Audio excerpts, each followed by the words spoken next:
reunido en diferentes, hoy nos hemos reunido en diferentes partes del mundo virtualmente para tocar un tema durante esta próxima hora sobre la relevancia de contenido de valor y estrategias de marketing para abogados y firmas legales. Mi nombre es Manfred Peters, asociado director de Latin Council y seré su moderador el día de hoy.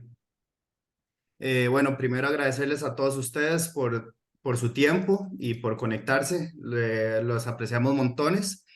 Agradecer también a Latin Council, Upwise, a las firmas Consortium Legal y Ulises Cabrera por su apoyo y contribución para que fuera realidad este webinar. Durante este webinar tendremos la oportunidad de escuchar a varios expertos en el tema, como es Natalia Villanueva, socia de Upwise Kerma Partners para Centroamérica y el Caribe. Mónica Fuertes, directora adjunta de Latin Council, Valeria Di Palma, directora regional de Consortium Legal, y Magdalena Almonte, socia y líder del despacho Ulises Cabrera. Al final del webinar tendremos un espacio para preguntas, así que no duden en compartir sus preguntas y comentarios en el chat, por favor. Bueno, ahora bien, para adentrarnos un poquito en el tema principal del webinar, ¿qué es contenido de valor? El contenido de valor en una firma legal se refiere a la información, conocimientos y servicios que una firma proporciona a sus clientes, colegas y al público en general, de manera útil, informativa y relevante. Este tipo de contenido está diseñado para educar, informar o ayudar a las personas en asuntos legales y al mismo tiempo promover la experiencia y credibilidad de la firma. Algunas formas en las que se puede ofrecer este contenido de valor son artículos informativos, seminarios web y talleres, preguntas frecuentes, boletines informativos, contenido en redes sociales y videos explicativos. Cabe recalcar que el contenido de valor no solo demuestra el conocimiento y la competencia de la firma o de los abogados en específico, sino que también establece una relación de confianza con los clientes y puede atraer clientes nuevos al proporcionar información útil y relevante. Además, contribuye con la educación pública sobre temas legales, lo que es beneficioso tanto para la comunidad como para la reputación de la firma. Ahora bien, vamos a diferenciar un poquito qué es el contenido de valor que pago y el no pago. Le doy la bienvenida a Mónica. Hola Moni, ¿cómo estás? Hola, ¿qué tal? Muchas gracias a todos por uniros. Bueno, yo diría que esto es la pregunta del millón, ¿no? ¿Pagar o no pagar por contenido de valor? Y yo diría que la respuesta es una respuesta muy de abogados, que es depende, it depends. Yo he trabajado muchos años, digamos, vendiendo este contenido en Chambers and Partners, en Latin Lawyer y en otras editoriales legales. Y muchas veces nos encontramos con departamentos de marketing que tienen políticas de pagar o de no pagar, pero me doy cuenta que no es una cosa muy consistente. No sabría decirte cuándo merece la pena y cuándo no, porque depende del contenido en sí. A nadie le cabe duda que los abogados con los que estamos trabajando, que son firmas tops de Latinoamérica y de España, se están formando continuamente y escriben, generan mucho contenido. Entonces, ¿cuándo pagar y cuándo no pagar? Yo diría que para un departamento de marketing lo más importante es, digamos, ser más proactivo que reactivo. Es decir, no esperar a que sean las editoriales las que nos bombardeen con propuestas que, como todos sabéis, los que trabajáis en firmas son constantes, sino mirar qué áreas son las que queremos fortalecer e invertir en esas áreas. Y luego, en paralelo, también diría que es súper positivo que los abogados escriban y con lo que escriban de sus áreas de práctica lo diseminen en redes sociales, en sus propias webs y, en algunos casos, a través de plataformas editoriales legales que lo vayan a poner a disposición de más lectores. Exacto, exacto. Bueno, ahora con esta introducción, Nati nos puede dar un tipo de estrategias para dicha generación de contenido de valor que podemos ir tomando nota. Por supuesto, muchísimas gracias, Manfred. Muy Bienvenida. interesante la aportación de ambos de ustedes sobre lo que es el contenido de valor y el contenido de pago o no pago, que es un tema tan controversial hoy en día, sobre todo por el tema de los presupuestos de mercadeo, en caso de que los tenga la firma. Entonces, ya de las estrategias para generar contenido de valor. Contenido de valor no es cualquier publicación que realicemos, ya sea en redes sociales o los medios propios de la firma, algún boletín o en los medios impresos tradicionales que son muy necesarios. El contenido de valor ya, una estrategia para generarlo sería identificar a través del plan de mercadeo cuáles son las necesidades y objetivos de la firma.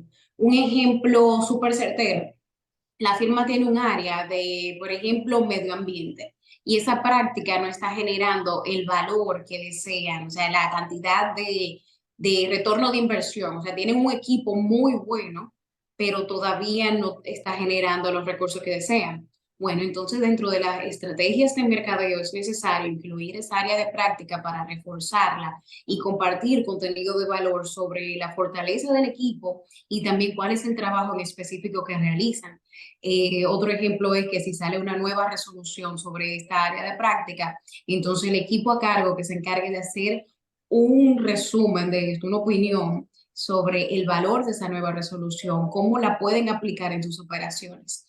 Estas estrategias siempre deben estar, repito, auxiliadas del plan de mercadeo, porque si no estaremos nadando en un territorio desconocido, no tendremos el retorno de esa inversión, tanto una inversión de tiempo como monetaria para esto, y al igual que tenemos que tener siempre en mente las necesidades de nuestro cliente.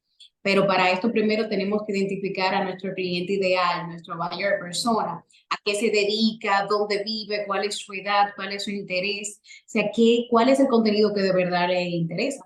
Esto es como la comunicación básica.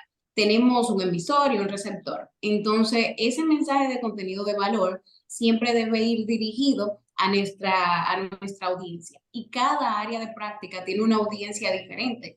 No es lo mismo que hagamos una campaña, por ejemplo, dirigida al cliente ideal de la firma, que siempre hay un cliente que es como el estándar, pero cada una de estas áreas de práctica tiene un cliente. Entonces el contenido siempre debe ir con este norte. Entonces, en resumen de lo que le explicaba ya de las estrategias, siempre debe ir auxiliada del plan de mercadeo de la firma y un dato extra. El plan de mercadeo también debe tener estrategias digitales, porque no es lo mismo la estrategia que utilizamos para los medios tradicionales impresos que la que utilizamos para los medios digitales.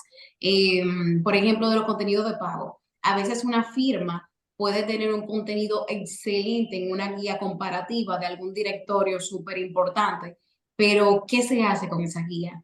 ¿Cuál es la forma en que mercadeamos eso? ¿Cómo vendemos ese contenido? Porque nosotros ya lo tenemos en ese directorio y lo va a ver la audiencia de este lugar y también de la firma, porque todo el personal está al tanto de que algún grupo de socios redactó una guía comparativa.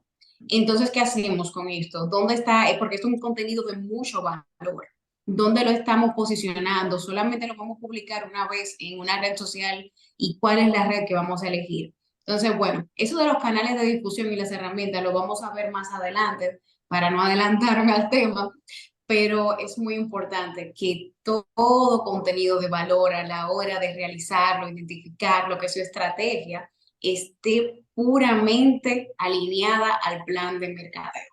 El plan de mercadeo debe ser el norte de toda firma de abogados que desea diferenciarse y que desea dar a conocer su valor a través del contenido de valor. Exacto. Bien.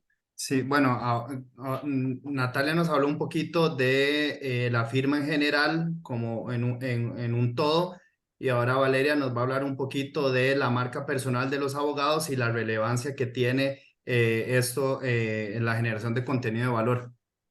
Hola Gracias, Valeria. Manfred. Buenos días y gracias Buenos a todos días. por estar aquí presentes. Tal vez nada más quería hacer la reflexión en línea con los comentarios tanto de Mónica como de Natalia. hablamos mucho de contenido de valor, pero ¿quién es el que realmente define a dónde hay valor? ¿Verdad? Ese es el cliente, en realidad. Es el cliente el que está interesado en algún tema específico, es el cliente el que tiene una necesidad y nosotros como firma y como abogados, quienes tenemos que escuchar cuál es ese valor que él está buscando en el contenido que nosotros desarrollamos. A mí particularmente me tocó conversar sobre marca personal. Creo que es importante que recordemos un poquito la definición de marca personal. Es esa forma en que nos presentamos ante los demás, una imagen cuidada que proyectamos a nuestro entorno con fines ya sean personales o comerciales. Esa proyección, esa imagen de lo que queremos que vean, que definitivamente tiene que reflejar el conjunto de atributos y de valores que deseamos que el resto perciban. Es muy importante que las marcas personales deben de ser únicas, auténticas, para generar una verdadera confianza. No podemos construir algo que no es real porque se va a caer y no va a ser sostenible en el tiempo. ¿Por qué es importante construir marca personal? Y aquí lo vemos desde la perspectiva de nuestros abogados, de cada uno de los abogados que conforman nuestro equipo de trabajo.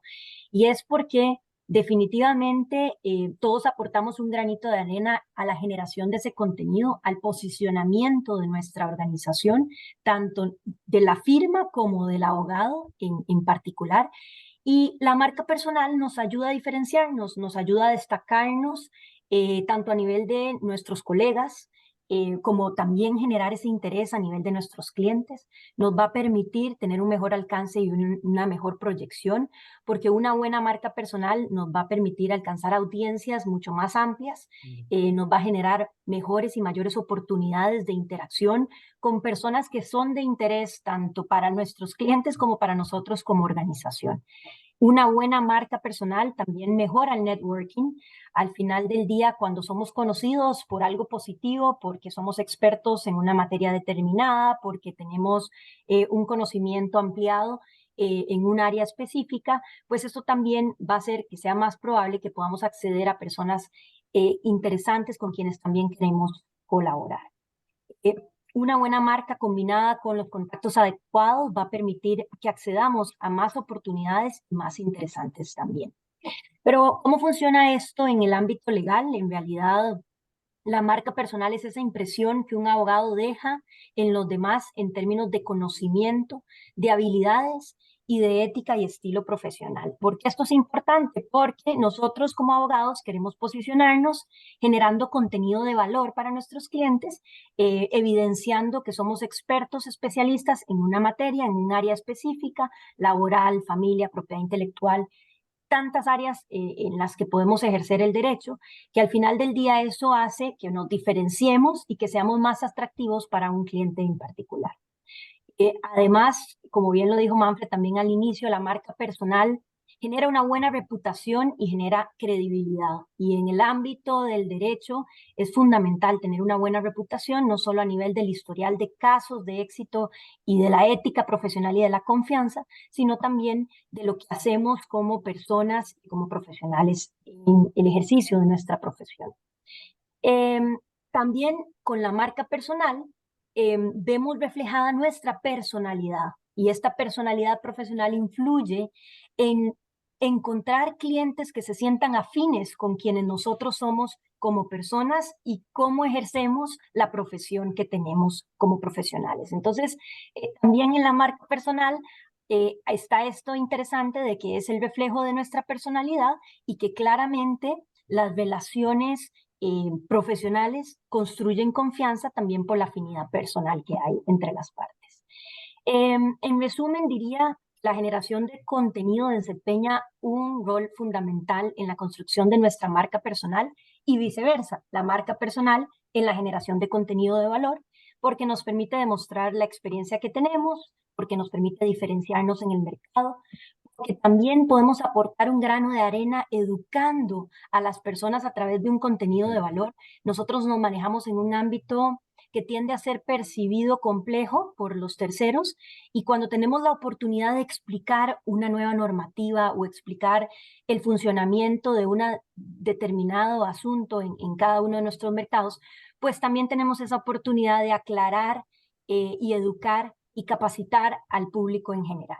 La marca personal nos ayuda a construir buenas relaciones y un aspecto que me parece fundamental mencionar también es que a través del contenido nosotros podemos tener un mejor posicionamiento a nivel de los motores de búsqueda, los SEOs que llaman. Y esto es importante porque cuando un cliente tiene una necesidad en particular sobre algo que nosotros hemos escrito en el pasado, lo primero que hace un cliente es buscar en Internet. Ya tiene el acceso directo a dar ese primer paso de él, encontrar lo que él está buscando.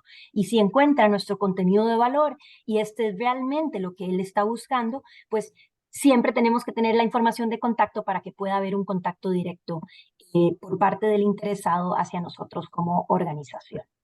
Diría ya solo para cerrar que la marca personal ayuda a establecer la autoridad, atraer nuevos clientes, fomentar la confianza, construir relaciones sólidas, lo que a su vez nos va a permitir impulsar no solo el crecimiento personal de cada individuo dentro de la firma, sino también claramente la firma como un todo a nivel del posicionamiento de su propia marca. Aquí hablando un poco de la marca personal, para bien y para mal, es donde entra un poquito lo del ego también, que lo estuvimos hablando en las reuniones anteriores, que siempre está presente.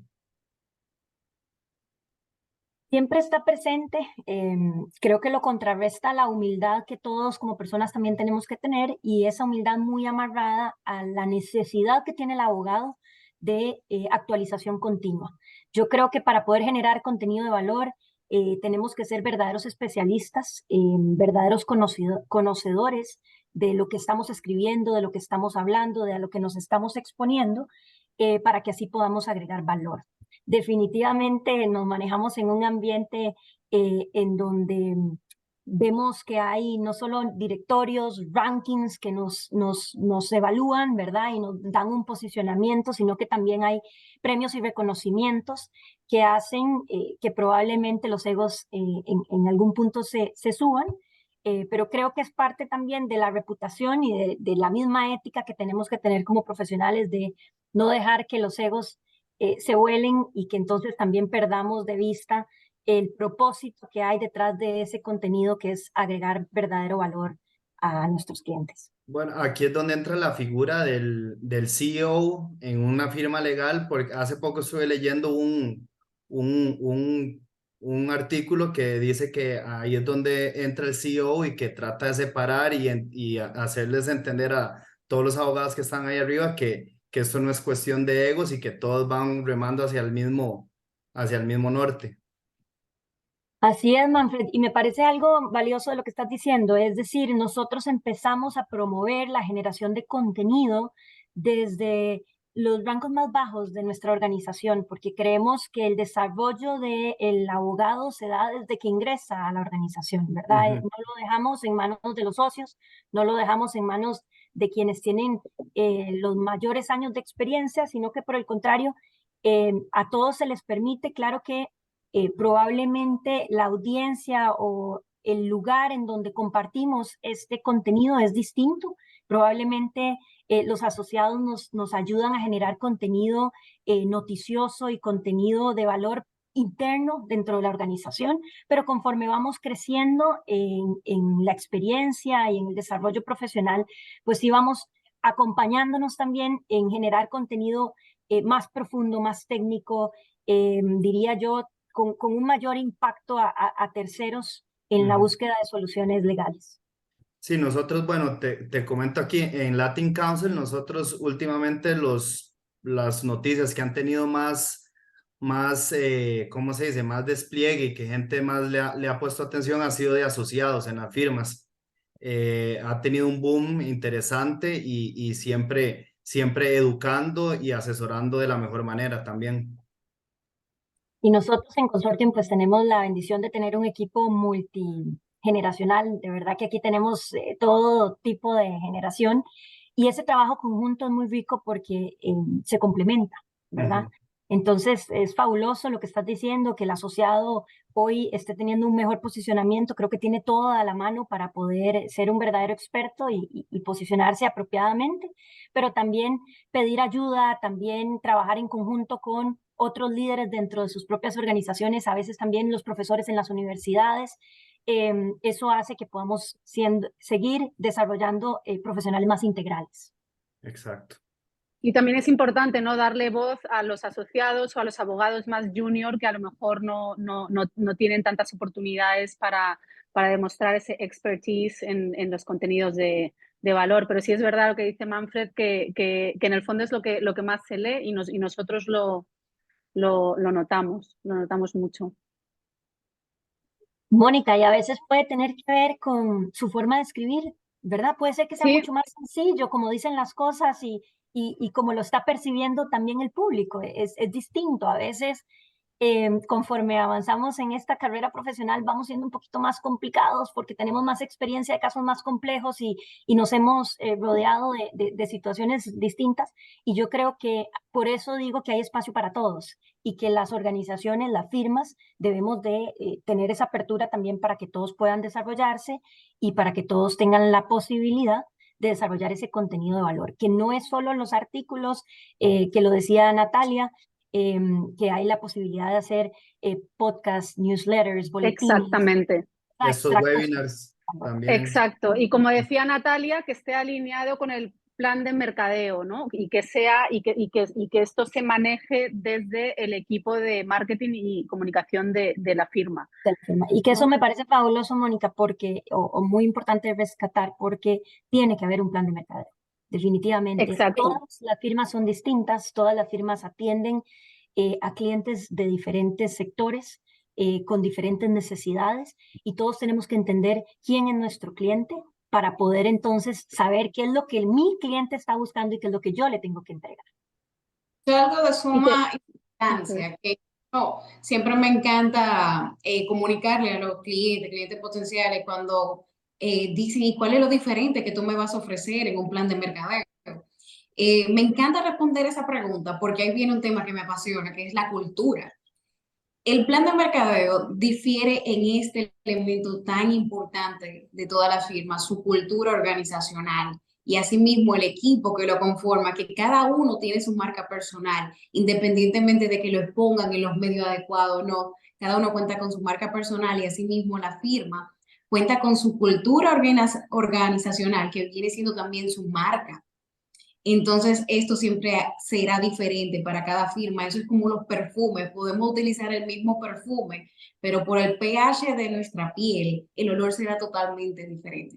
Y eso es algo maravilloso. Es parte de los eso procesos es. que me gustan a la hora de asesorar y acompañar a firmas, el momento de elaborar sus planes de mercadeo, porque ahí no solamente se conoce al equipo, sino que se puede agregar valor a lo que ya hacen y quizás por falta de tiempo o por timidez todavía no están aprovechando de sus prácticas. Y aquí viene un juego muy importante o un rol muy importante que es el de la firma con el tema de la marca empleadora.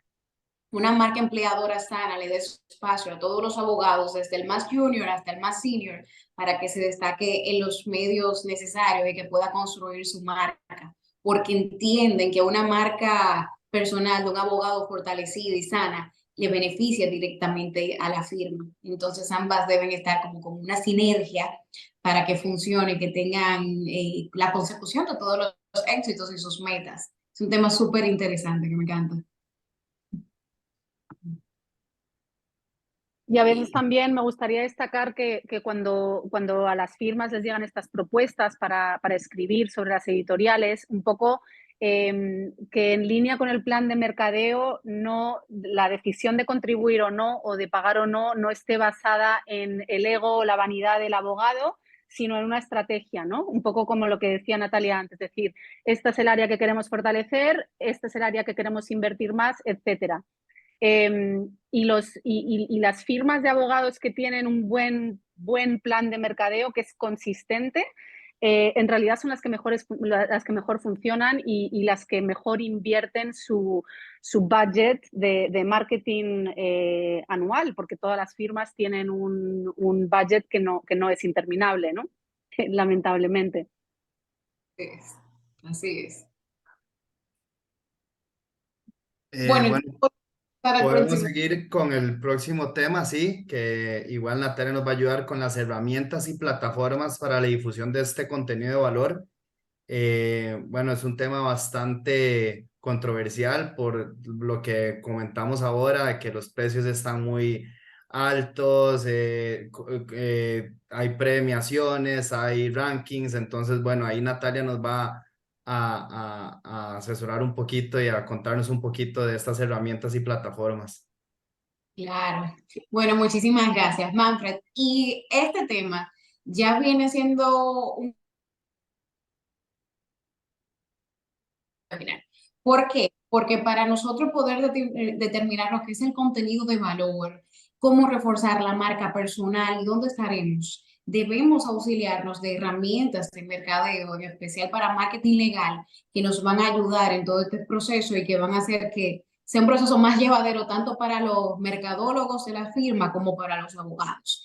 Una de estas herramientas es el Customer Journey, que es vital para poder identificar cuál es la ruta de nuestro cliente, cómo es el proceso de nuestro cliente, cómo hacemos esa conversión de la palabra que no le gusta a ningún abogado, venta, pero tenemos, aunque no nos guste la palabra, tenemos que hacerla parte de nuestro día a día porque es muy importante para afinar ya nuestra propuesta de valor que le vamos a ofrecer. Entonces, otra herramienta es el Business Learn Canvas, que es para poder alinear todas estas estrategias. Y algo muy importante que vuelvo a mencionar, porque es que no se puede escapar en ninguna estrategia, es el plan de mercadeo. Lo menciono tanto porque las firmas tienen planes estratégicos generales, pero necesitan también un plan de mercadeo. Y ese plan de mercadeo debe tener un plan de marketing digital al mismo tiempo. Puede ser uno solo o pueden ser dos separados, eso ya será a discreción de la firma. Pero es muy importante y este plan siempre será una estrategia para partir de ahí todos nuestros esfuerzos, porque ya identificamos el Customer Journey, nuestro cliente ideal. Bien, entonces, ¿qué vamos a hacer con esta información? ¿Cómo la colocamos en nuestro plan de mercadeo? Y entonces ahí mismo seguimos con los canales de difusión. Los canales de difusión para la industria legal son totalmente diferentes de los canales de difusión que se utilizan en otras industrias. El abogado debe estar en los lugares donde su cliente potencial estará disfrutando o consumiendo esta información. Aquí podemos tener una mezcla de diferentes fuentes de contenido que puede ir desde los más tradicionales, que eso nunca será reemplazado por los digitales. El abogado puede estar en la prensa escrita, también puede estar en publicaciones de revistas para su público objetivo, también puede estar ya en lo digital, en medios especializados de noticias para el mundo legal como es Latin Council, y hay otros más que también son muy buenos. Entonces el abogado tiene un abanico de posibilidades a la hora de elegir los medios para difundir su contenido, pero es importante elegir el correcto, porque si bien un abogado puede tener un contenido excelente, pero elige, vamos a decir, en el caso de las redes sociales, TikTok, ¿qué, qué, sí, lo menciono porque hay muchos que están interesados en esto hoy en día, pero es por el famoso miedo a perderse de algo, como le dicen en inglés, el FOMO. Sí, fear of missing out. Y este Sí. es un elemento que hay que considerar porque se da en todas las industrias, pero en la jurídica esto es algo común. Que venga la competencia, que está utilizando una herramienta o está haciendo algo, entonces el abogado siente esa presión de que también debe hacerlo, porque si su competencia lo está haciendo, entonces significa que ellos deben hacerlo. Y no siempre de esa manera. Al igual que a veces vemos una estrategia, un contenido, el contenido ya pulido que sale al mercado, pero no vemos la estrategia detrás de eso. Un ejemplo, una firma está publicando mucho contenido de turismo y entonces el competidor quiere hacer lo mismo, pero debe conocer primero la estrategia porque quizás la firma de ese competidor tiene una práctica sólida y no necesita esto, pero la otra sí. Entonces, eso es por decir un ejemplo. Entonces, el canal de difusión, con esto ocurre lo mismo. A veces vemos nuestra competencia que tiene un podcast, pero hey, tu presupuesto te lo permite y aparte es necesario para tus clientes escuchan este tipo de material digital. Entonces siempre es bueno hacer ese ejercicio antes de elegir un medio. Que Instagram, con el tema de la marca personal, se ve mucho que abogados crean un Instagram aparte para promover su marca personal.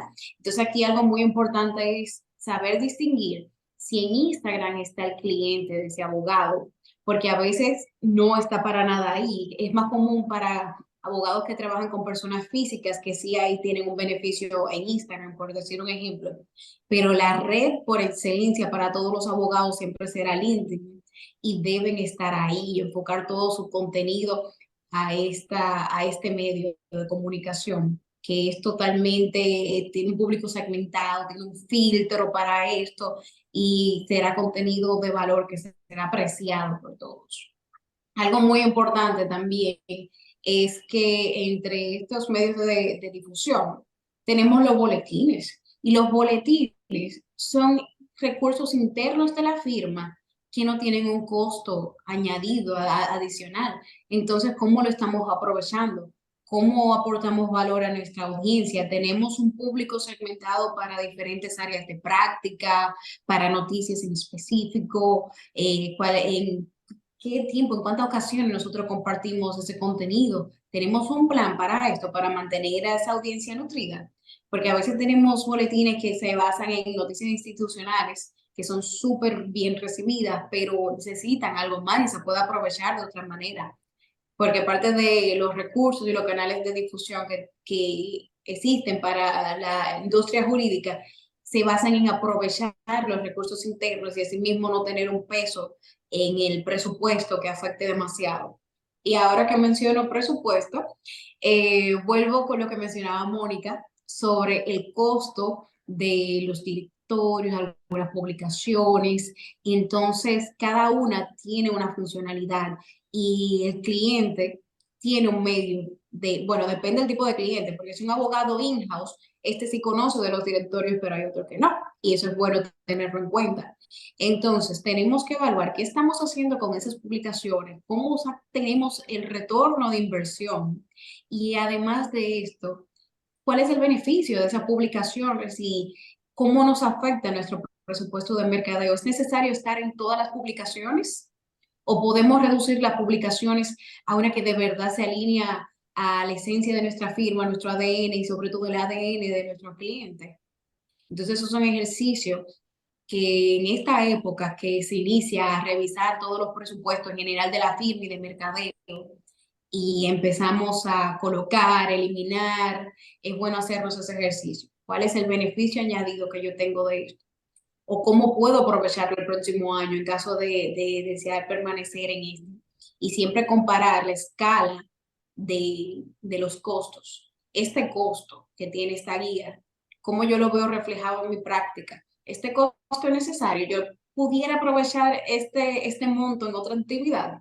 Entonces, la idea es contar con un filtro para poder distinguir sobre cuáles son los medios adecuados para promover nuestro contenido de valor, porque una vez ya lo tenemos identificado, lo redactamos, invertimos el tiempo, es bueno tener la plataforma adecuada para cada uno.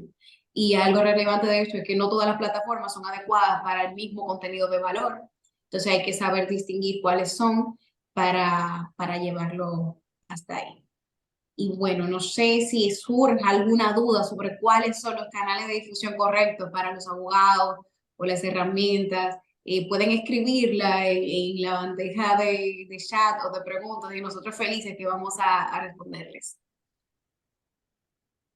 Perfecto. Hablando un poco de que mencionaste al inicio del Customer Journey Map y del Business Model Canva, no sé si Valeria nos puede explicar un poquito qué fue todo este cambio 360 que ha tenido la firma y que vos has estado a cargo de esto. Sí, no sé si quieres contarnos un poco. Gracias, Manfred.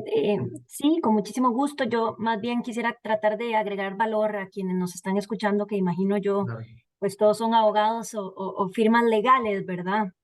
Creo que muy en línea con lo que ha dicho Natalia, es muy importante conocernos, entender quiénes somos como organización, a quiénes estamos atendiendo, quiénes son nuestros clientes, a qué sectores pertenecen nuestros clientes. Ustedes saben que cada día más el cliente no busca un experto legal, un experto en una materia específica, busca un experto en su sector, un abogado que tenga experiencia manejando clientes dentro del sector al que él pertenece. Busca abogados integrales, busca abogados que le generen, que le ofrezcan soluciones, ¿verdad? No quiere quiere que vayamos más allá, quiere que seamos verdaderos socios de negocio. Entonces, en línea con lo que se ha dicho, creo que es muy importante que hagamos el análisis de quiénes somos como organización, a quién estamos atendiendo, quiénes son nuestros clientes, cuáles son nuestros clientes más importantes, en qué sectores están estos clientes, y de ahí, pues sí, definir propuesta de valor. ¿Cuál es la propuesta de valor que nosotros le ofrecemos a estos clientes? ¿Qué nos diferencia a nosotros de nuestro competidor? Y trabajar de la mano del cliente. En Consortium promovemos una cultura cliente céntrica. Natalia hablaba de la cultura organizacional. Eso es un gran tema. Eso es al final del día también el ADN de la organización. Cuando se quieren hacer cambios culturales, eh, cuesta mucho, toma mucho tiempo. Hay que hacer mucho trabajo de capacitación, de acompañamiento. Y eso también es importante, que todo lo que aquí se está conversando permee en toda la organización, que no se quede a nivel de socios, que todos comprendamos realmente cuál es la estrategia que tenemos como organización desde la perspectiva de negocio, desde la perspectiva mercadológica, qué queremos, cómo queremos posicionarnos, cuál es el alcance que estamos buscando y tener muy claro a quién le ofrecemos nuestros servicios. Porque si nuestra estrategia es hacer lo que está haciendo el competidor, nos perdemos. Y nos perdemos porque no necesariamente tenemos los mismos clientes. Lo decía Natalia, si tengo un competidor que está pagando una publicación en un artículo de real estate y yo tengo 3 clientes en real estate, ¿por qué haría yo una inversión tan grande en algo en donde no voy a poder ver ese retorno de inversión? De verdad, mi mayor consejo es conózcanse, sepan quiénes son como organización, a quién están ofreciendo servicio, cuál es su propuesta de valor y trabajen de la mano con su cliente, porque al final del día el cliente es el que nos paga, es el que permite que esto sea un negocio rentable para nosotros y es el que nos puede dar la mejor retroalimentación de qué es lo que espera recibir.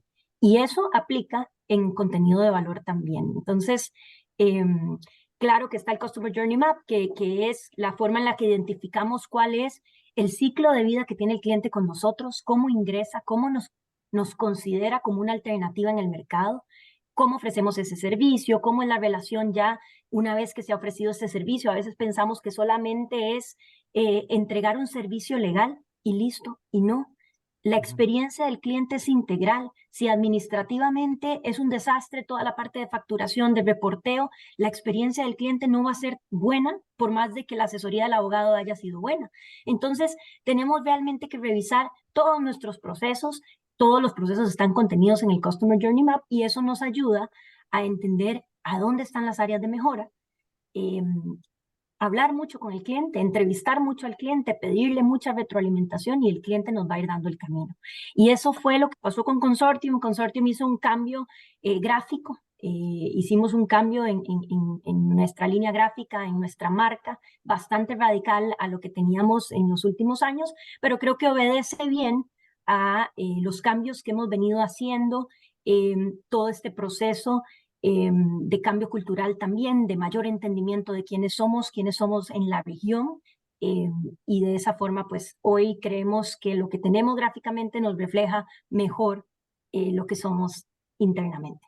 Sí, aquí entra un poco también lo que habías mencionado de la mejora continua, siempre estar en mejora continua y estar encuestas de satisfacción a los clientes.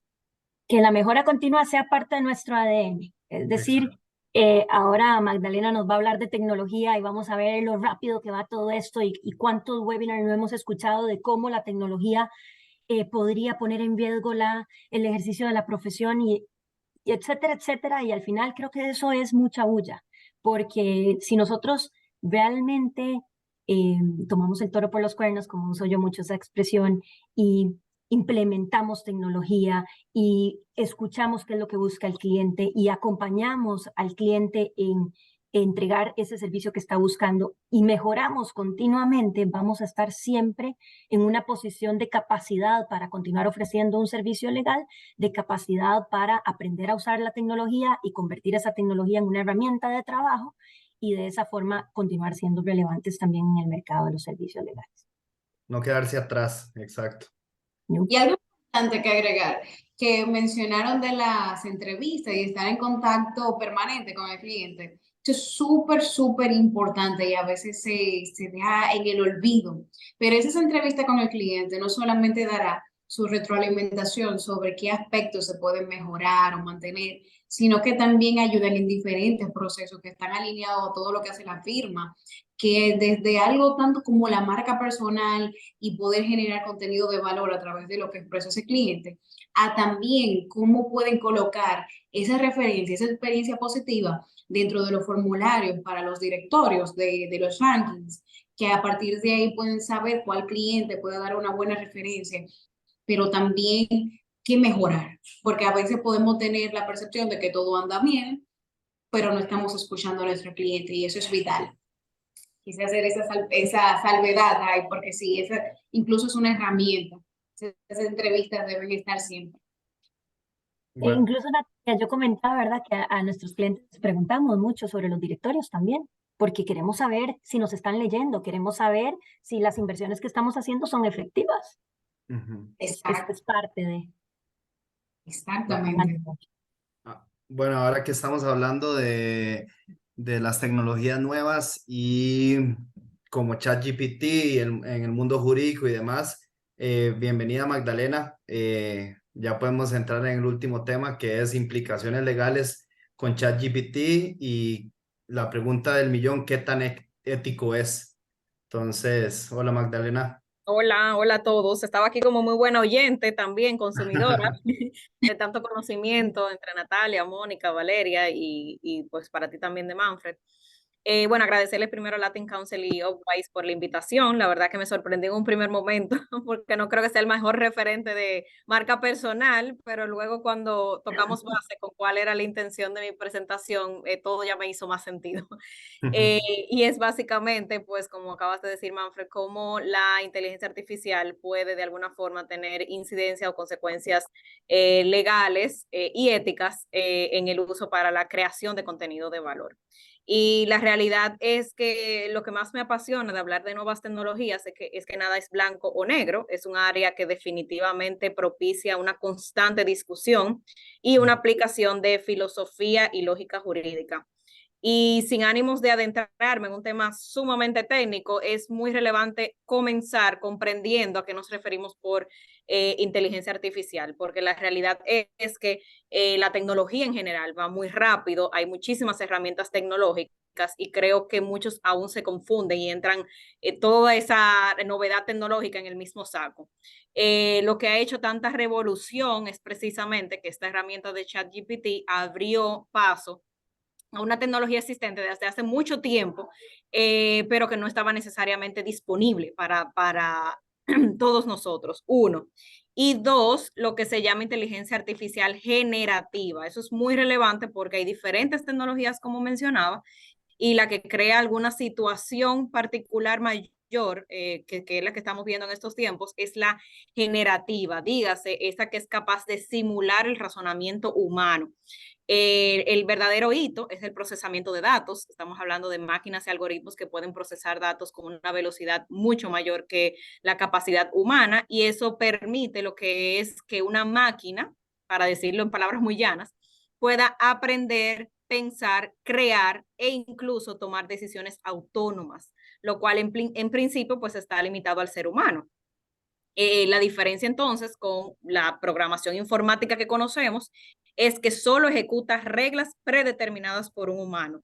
No hay una creación propia de la máquina. Entonces, eso sí es muy relevante hacer esa diferenciación. Entonces, cuando tenemos ya esa diferenciación, estamos hablando de la programación informática regular, donde básicamente la creación proviene del ser humano que crea estas reglas y estos algoritmos para que el software o la máquina pues a su vez las ejecute, a diferencia de la inteligencia artificial generativa, que es la que estamos conversando de ChatGPT, donde estamos hablando que la misma aplicación produce creaciones que ahora discutiremos si son nuevas o no, si son consideradas creaciones o no. Es básicamente los mayores desafíos que se están viendo, digamos, en este contexto de creación de contenido. Entonces, la discusión sería cuando utilizamos la herramienta artificial de la inteligencia artificial para crear una obra desde cero y luego se publica, o si la utilizamos para mejorar una creación que es propia de cada uno de nosotros. ¿Y qué sucede si esta nueva obra o una obra mejorada estuviera infringiendo derechos de terceros? Ese es el mayor desafío cuando se utiliza la herramienta de inteligencia artificial o propiamente hablando el ChatGPT en particular, que es la que creo que estamos utilizando mayormente. Como rama del derecho que regula y protege las creaciones de la propiedad intelectual, es relacionada al intelecto humano.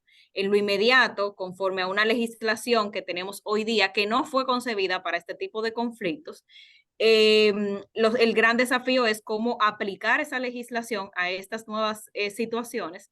Y dos, o sea, digamos que tenemos dos grandes escenarios, cómo aplicar la legislación actual, porque es lo que tenemos, a este tipo de conflictos. Y dos, cómo queremos normar en un futuro cercano y otro tal vez un poco más alejado la afectación que está creando en el ordenamiento social. Al final el derecho es normar nuestro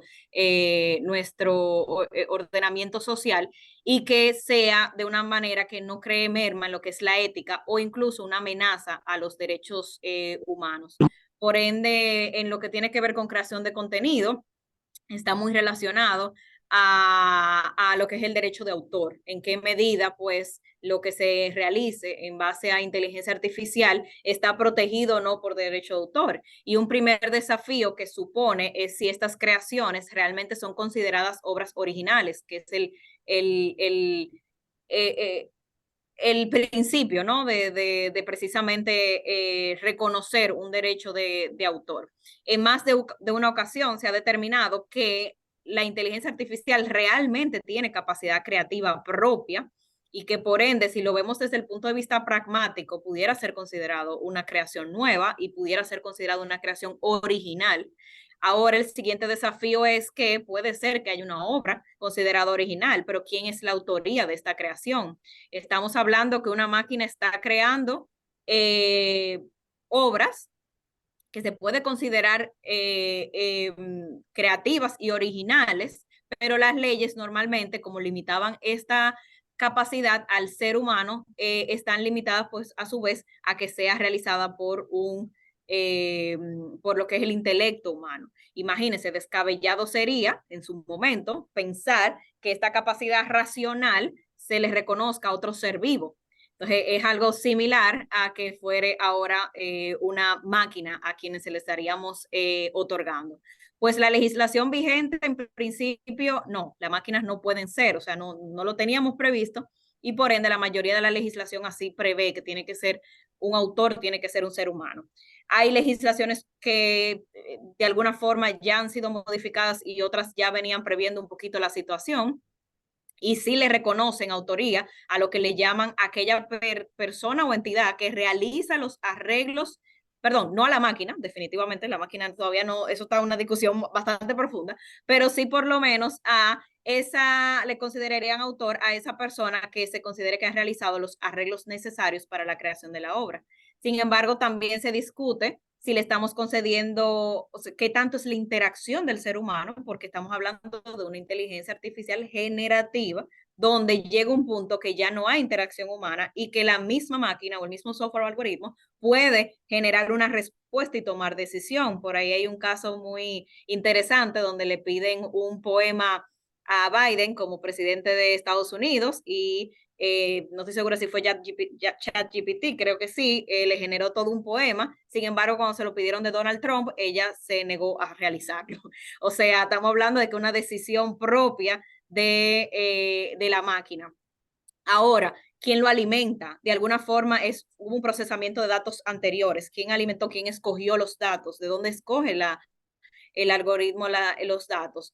Entonces se pudiera entender que el creador de la herramienta pueda ser considerado autor de eso que cree la herramienta, está en discusión. O se pudiera considerar que un usuario, que hablaban en las reuniones pasadas y Valeria mencionaba cómo lo ha utilizado para crear correos y me llamó mucho la atención en que esa creación de correos no me gusta mucho, lo sigo dirigiendo por otra vía. Hay una interacción de ella como humano y usuario de la herramienta que también está interviniendo, no así necesariamente el que creó la herramienta. O sea que ahí el tema de la autoría es bastante cuestionada. Pero ¿qué pasaría en esta creación de contenido de valor donde estamos hablando que utilizas la herramienta para mejorar a un contenido ya creado? Verdaderamente se pudiera considerar todavía autor de esa obra, se le reconocería tal vez algún derecho o por la función que realiza la máquina, se me ocurre como editor de esa obra, o sea, tenemos editores y los editores tienen también derechos. Entonces, o las traducciones, por ejemplo, que también son derechos que no son propiamente de autor, pero son relacionados precisamente a los derechos de autor, que también se les reconoce facultades y por ende aporte a lo que es los derechos de autor, se le llama derechos conexos. Entonces, ahí también viene de nuevo la discusión, o sea, hasta qué punto sería uno o sería otro. No solamente esto, también los conflictos que se generan a nivel legal. Estamos hablando de la posibilidad de que haya plagio, fuere por la máquina, fuere por el usuario o fuere sencillamente eh, durante el proceso incluso previo a la creación probablemente de la obra por la inteligencia artificial. ¿En qué medida? ¿Quién es responsable? O sea, nuestra ley, nuestra regulación general se basa en asumir responsabilidad por las gestiones realizadas y existe un sistema de responsabilidad común, civil, donde precisamente tú puedes ser responsable incluso por la cosa, ¿cómo se llama? Inanimada, en el sentido de que no tiene un proceso, digamos, de acción propia, pero alguien tiene que ser responsable y alguien tiene que de alguna forma precisamente responsabilizarse previo a a que se realice la acción. Con prudencia, que pueda destacar o demostrar que se ha manejado con prudencia. Entonces, cuando es la inteligencia artificial, ¿a quién vamos a responsabilizar por ello? Y por último, implicaciones comerciales. ¿Por qué existe la propiedad intelectual? La propiedad intelectual existe con una finalidad de que haya una retribución económica en favor del creador. ¿En qué medida, si estas creaciones se pudieran considerar libres de derecho de autor, porque o no se consideren originales conforme la ley, o no se considere un autor la máquina, y mucho menos la persona que aunque la utilice no pueda demostrar una creación propia? Entonces, ¿cuál es la finalidad de utilizar estos mecanismos? ¿Cuál es la intención? Si no puedo darme el crédito de autor de este mecanismo. Entonces, en principio, la intención de la propiedad intelectual es tú poder requerir licencias, royalties por esa labor que tú estás realizando, porque hay una inversión de tiempo y hay una inversión de valor económico normalmente detrás, tanto del que utiliza para crear, y me encantó que habláramos del tema, cómo se manifestaba la importancia, la inversión que decía Mónica, por ejemplo, en estos medios, como Natalia habla de todo, realizar un plan, estamos hablando de horas y horas de esfuerzo en todo lo que es la gestión de una firma de abogados y todo lo que es luego la creación de contenido de valor. Para nosotros los abogados, que la verdad que no estudiamos en principio para realizar marketing, nos supone un reto, aún nos guste mucho el tema y aún queramos realmente aportar valor. Entonces, ¿con qué intención utilizaría tal vez estos mecanismos con esa finalidad si no me puedo otorgar el crédito? Ahora, definitivamente la tecnología, como estamos hablando, la intención es aplicarla, la intención es utilizarla para aquellas herramientas o aquellos pasos de nuestro diario vivir que realmente nos aporte a la productividad. Se tiene que ver desde esa manera. En la medida que se vea desde esa manera, de seguro que habrá más de un uso rutinario que nos ayudará y nos aportará y permitirá que nosotros como abogados podamos concentrar, abogados profesionales en general, concentrar nuestro tiempo, nuestro raciocinio, nuestras capacidades, nuestros talentos en tareas que a veces en el día a día buscamos miles de excusas de que realmente el tiempo no nos rinde, no da. Entonces, cuando lo vemos desde ese punto de vista, es una herramienta sumamente funcional. Por eso mis sugerencias a la aplicación y uso de la tecnología es que sea un uso supervisado, que en todo momento la empresa o la persona que lo utilice pueda demostrar por todas las vías probatorias disponibles que está realizando un uso prudente y ético de la herramienta. Quiere decir que no lo está utilizando con la finalidad de realizar algún ilícito, sea un ilícito hoy día reconocido por la ley, o sea incluso una manera, digamos, que vaya en contra de los paradigmas éticos de la sociedad de hoy día. Eso es muy relevante porque al final cuando llega un juez va a haber una discrecionalidad de un juez al aplicar la legislación, y eso es lo que está sucediendo hoy día. El juez al final decide aplicando la legislación de hoy día y aplicando también su discrecionalidad en virtud de estos derechos reconocidos por nuestra Constitución, por nuestras leyes. De manera particular en la creación de contenidos, estar consciente de que si no se trata de una obra original suya, no se otorgue los créditos que no posea. Es más, me iría más lejos, yo me imaginaría escenarios donde le otorgaría créditos probablemente a la herramienta que haya utilizado, fuera por la edición, por ejemplo, que que se pueda indicar que se haya realizado a partir de la herramienta. Utilizarla como accesoria en tal caso a su propia generación y creación de contenido. Si genera datos que desconocía, o sea que la misma herramienta a veces genera datos, por ahí hay casos también de supuestas jurisprudencias que se han mostrado ante un juez y que resulta que tal jurisprudencia no existía. Valídelos primero, valide esos datos, consúltelos desde la fuente. Es un tema como de primaria, de que hay que enseñarle a los niños, a nuestros hijos, consulte siempre la fuente. La idea de usted llegar a un artículo es obtener la opinión de una persona, obtener el punto de vista de una persona y datos que normalmente incluiría en una bibliografía. Si usted quiere profundizar, consulte esos datos directamente desde la fuente. También la misma tecnología, señores, ayuda tanto a crear el bien como a perseguir el mal. Y la realidad es que hay muchísimos software que ayudan hoy día a validar que no haya plagio en derecho de autor. Los que somos académicos, que en algún momento hemos tenido que validar o ayudar o asistir o incluso revisar y calificar trabajos de investigación, sabemos que tenemos acceso a partir de nuestras universidades bueno, entidades didácticas a estos software que nos ayudan un poquito a validar que no haya plagio en un trabajo realizado. Y de manera particular con ChatGPT, las sugerencias serían no proveer datos personales. Ojo con el secreto profesional al utilizarlo. A veces es común, y eso se utiliza no solamente desde el ChatGPT, hasta en los traductores de Google, o otros traductores. La diferencia con ChatGPT es que aprende no solamente de lo que el generador de la herramienta le haya provisto a través del procesamiento de datos, sino también de la interacción que va teniendo con las personas. O sea, imagínense que es literalmente la intención es simular a un ser humano y el razonamiento de un ser humano, y eso implica usar datos, asimilarlos y pues emitir opiniones incluso propias o expresiones. Entonces no le otorguemos datos que puedan comprometer nuestra responsabilidad como abogados del secreto profesional o datos personales que están las leyes allí y que nos pudieran pues colocar en una situación engorrosa a nivel legal. O sea que nada, aplicando, yo diría también, aprovechando que está Valeria aquí y bueno, yo particularmente también como partner en la firma Ulises Cabrera, este es un momento para que creemos, como tenemos que demostrar esta prudencia, no solamente lo tenemos que demostrar cada uno por separado, sino como entidad, porque en la medida en que Magdalena estipula algo a nombre de Ulises Cabrera y esto que yo utilicé vaya en un escrito, en un artículo, también esté empleada, o esté asociada a la marca Ulises Cabrera, yo estoy responsabilizando de alguna forma o extendiendo la responsabilidad a la empresa.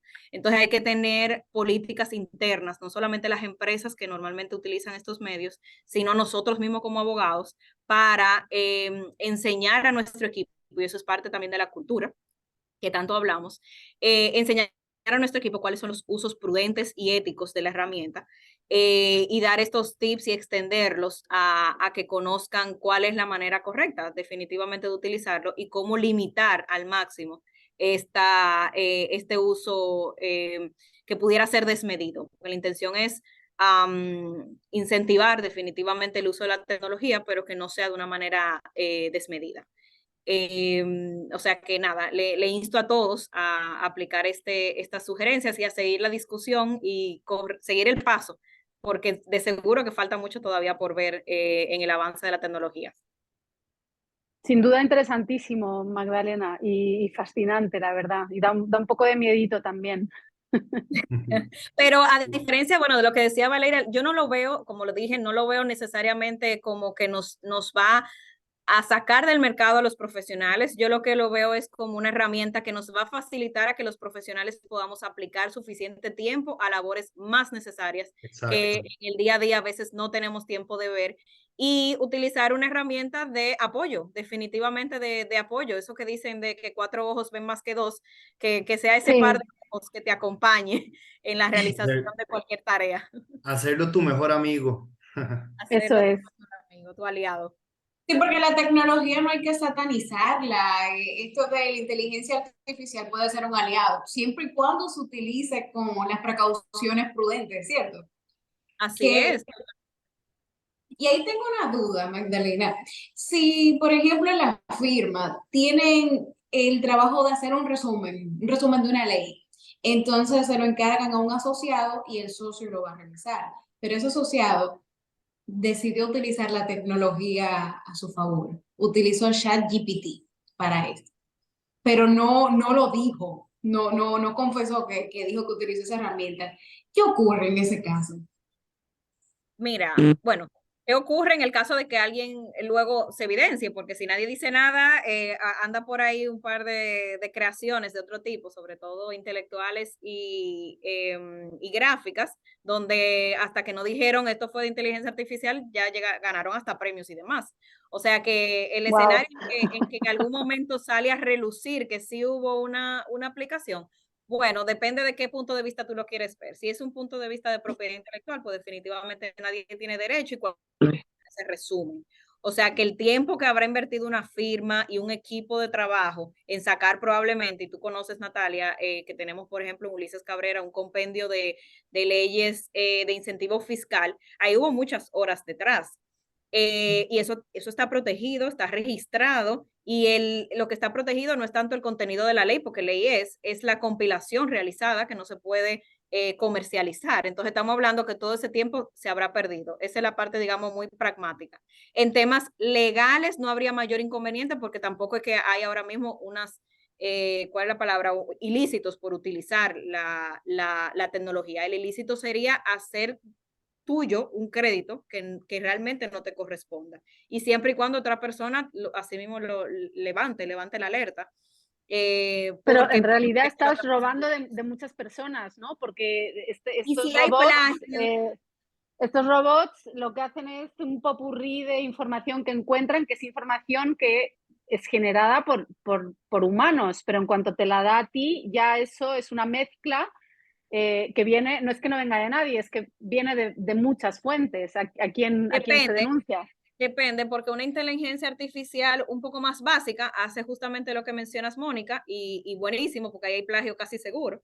Pero una inteligencia artificial un poco más avanzada pudiera no necesariamente hacer una compilación, trataría de hacer lo que cualquier humano haría de alguna forma, o sea, refrasear y tomar algunos datos, pero muy interesante lo que dices, porque podría estar interpretando.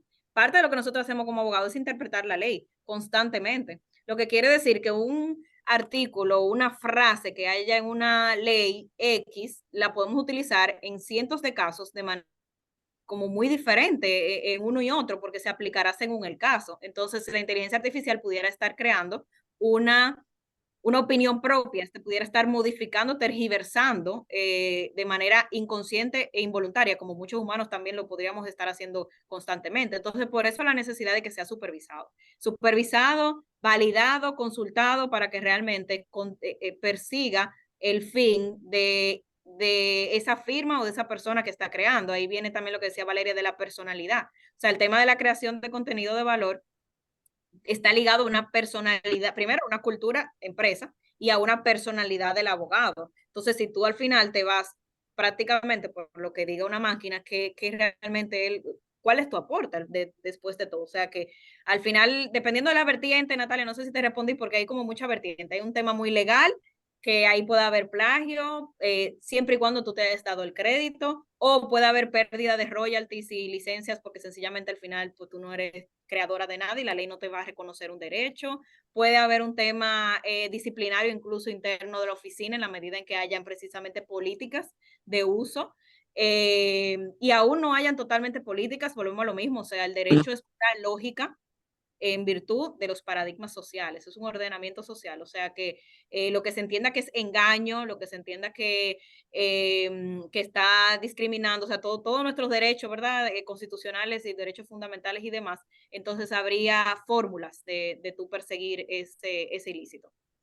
Aquí nos comenta Benigna Baltodano que es muy parecido a cómo se hacía el pan anteriormente y ahora que se hace con una máquina y en gas y eléctrico, que uno siempre se apoya con la máquina, pero el creador es el humano. No, me pareció interesante ese comentario.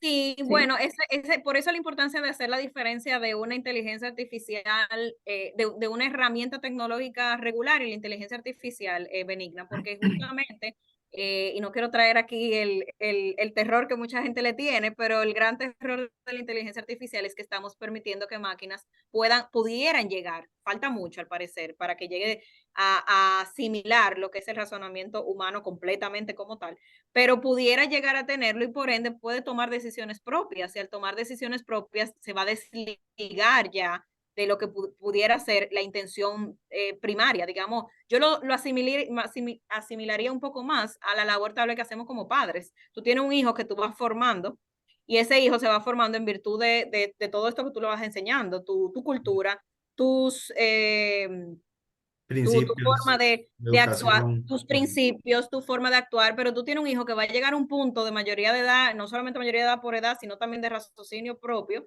que va a elegir si esos principios que yo le enseñé los continúa o no los continúa, si se dirige por esta vía, si se dirige por esta otra, y al final va a tener acción propia. Entonces, lo que se tiene un poquito de temor es esa parte de tener como un poco de acción propia, pero eso lo dejemos un poquito todavía en el futuro. Por eso es tan dificultoso ahora mismo regular o legislar, porque queremos mantener la tecnología, pero queremos hacerlo que vaya acorde a nuestros principios, a nuestros paradigmas, a nuestro ordenamiento social de hoy día. Perfecto, sí. Bueno, yo creo que ya vamos terminando con el webinar y pasamos a la sección de preguntas y respuestas. Como les dije al inicio, pueden ponerla en el chat. Aquí ya tenemos una que es de Daniel Santamaría de MPR Moreno Advisors de Colombia, Propiedad Intelectual y Life Science. ¿Cuándo dar el paso de pagar por PR, Free Press y de qué manera hacerlo para posicionar la marca corporativa y marca personal de socios? Yo la puedo responder esa, porque es parte de lo que hacemos. Adelante. Es cierto. Pues mire, es una pregunta muy interesante porque es la base de todo. Ese paso se debe dar ya cuando se sienten seguros de que tienen una buena práctica formada, que tienen el ADN de la firma, la parte estratégica operacional. Entonces tienen como meta promover ya los valores, la ventaja competitiva, el ADN de la firma con esa audiencia que identificaron. Entonces, lo primero que se debe hacer es identificar a la audiencia. ¿Cuál es mi cliente? ¿Qué hace mi cliente? ¿Qué le gusta a mi cliente? ¿Dónde lo puedo encontrar? Entonces, a partir de ahí, trazar un mapa, que es el Customer Journey, pero luego tener un mapa que sería el plan de mercadeo para que dirige el norte hacia dónde debe ir la firma con esas estrategias, que la inversión que se haga, tanto en PR, que generalmente no es una inversión monetaria cuando es relaciones públicas, también en mercadeo, que sea alineada a objetivos que desea la firma, que entiendo que sería posicionarse en el mercado ya cuando está listo. Entonces hay que ser muy estratégico en este paso para que nuestro presupuesto no se abulte de una forma innecesaria, porque suele pasar bastante, porque vemos que estamos teniendo buenos resultados, entonces queremos más y más, pero el presupuesto tiene un stop y es bueno identificarlo primero. Entonces, a esa respuesta, ese paso primero hay que darlo cuando se identifiquen los objetivos de mercadeo que desean para la firma.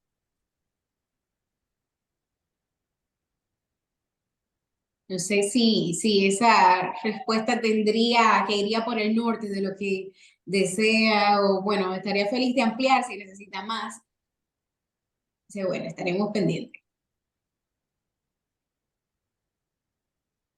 Estás en Maffer, mute. Manfred. Perdón. Creo que esa es la única pregunta que nos han hecho. Ahí nos mandaron saludos desde Uruguay y otro par de comentarios, pero pregunta, creo que solo fue esa. No sé si alguien más tiene alguna pregunta que nos la escriba por el chat, por favor. ¿Sabes que hay otra que nos hicieron en el registro, Manfred? Y es sobre la capacitación en mercadeo legal. Si hay universidades que lo imparten.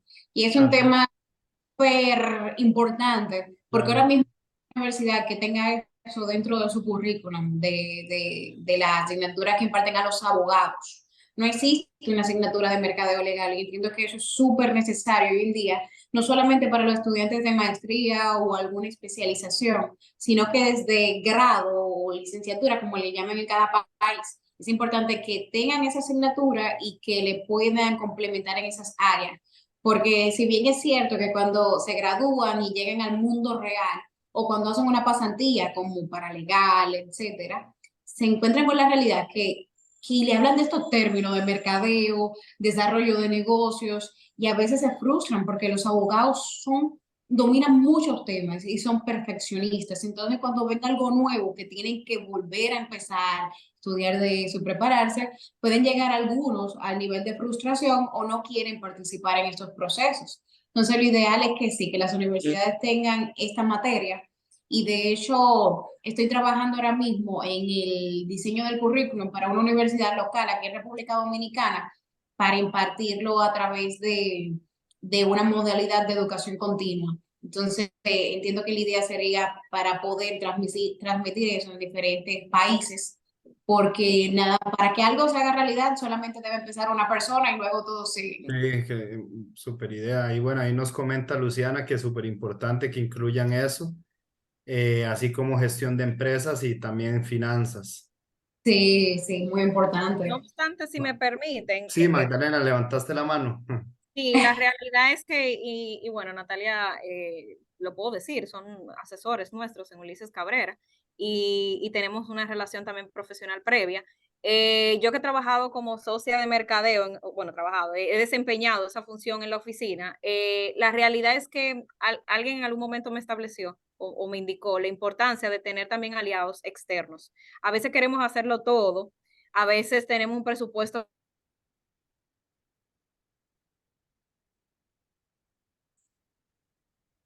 en como que hacer lo que sabemos hacer muy bien. Hay que tener una noción mínima para saber que esos externos realmente dirigirlos, comprender lo que están realizando y sentirte parte de eso que se está realizando. Pero tienen que ser nociones mínimas, o sea, no podemos ser todólogos. La intención es que nosotros nos podamos dedicar a lo que realmente de alguna forma estudiamos y podamos con ese plan de mercadeo, ayudado probablemente de asesores precisamente externos, tener ya una brújula que sea mucho más fácil de ya ejecutar. O sea Ujú. que yo sugeriría bastante hacerse acompañar, porque nos hacemos acompañar en todo, en contabilidad, en publicidad, o sea, sencillamente no podemos abarcarlo todo nosotros mismos y no se supone que estudiemos necesariamente para ese fin, sí con un conocimiento al menos mínimo de administración y demás, porque tenemos que vernos involucrados, por lo menos cuando ya llegas a ciertos niveles de dirección. Perfecto, Así. aquí sí nos dejaron una otra pregunta, Guadalupe Martínez, que dice, en marca personal sugieren que la estrategia de empezar a mostrarse sea para que todos los abogados o hacerlo de forma gradual por áreas o cómo sería lo ideal. A mí me encantaría escuchar a Valeria en esa respuesta, porque en una firma full service, como tenemos Consorcio Ulises Sí. Cabrera, creo que eso es un reto. Yo insisto muchísimo en conocer bien el negocio, es decir, tienen que conocer bien la firma, así como dice Magdalena, nosotros somos full service, pero como full service que somos, vemos las áreas de práctica como departamentos, es decir, hay líderes de cada una de esas áreas de práctica y entonces cada área de práctica tiene su propio plan de mercadeo, tiene sus reuniones recurrentes en donde dan seguimiento a sus proyectos concretos, proyectos que van de presencia y posicionamiento, desarrollo de negocios, de formación del equipo. O sea, sí tenemos como una estructura que nos permite en nuestra propia estructura full service llegar a todo nivel. Pero para tratar de responder esa pregunta, yo creo que no son excluyentes y aquí me quiero explicar. Cada uno de nosotros como personas tiene una marca personal. Entonces, la marca personal individual depende de nosotros cuánto la queramos explotar, cuánto queramos empezar a tener esa exposición hacia afuera en lo que hacemos profesionalmente y en lo que somos personalmente. Y internamente con respecto a la organización para la que trabajemos, sea que somos socios o sea que estamos, digamos, como asociados o profesionales dentro de la organización, creo que tenemos que obedecer a un plan estratégico. Es decir, si somos o no esa persona que tiene que llevar este rol de liderazgo en el posicionamiento de el área de práctica, o si bien no solo el líder se posiciona, sino que al final al líder también le interesa que su gente venga creciendo. Y esto impacta directamente también en el tema de directorios, porque recuerden que lo mismo aplica para los submissions. Es decir, cuando vemos que en los rankings solo están apareciendo las mismas personas, pero tenemos equipos grandes de trabajo en donde no solo los socios participan de las diferentes transacciones o de los diferentes casos, es importante que empecemos también a darles exposición desde ahí. Entonces, en resumen, eso tiene que obedecer a una estrategia que es más amplia, que necesariamente conlleva un análisis de quiénes somos, a quiénes atendemos y cuál es la propuesta de valor y qué es lo que queremos ofrecer para entender si es tiempo de generar un posicionamiento de marca personal o marca profesional, digamos, de la persona dentro de la organización. Creo que esa sería mi respuesta.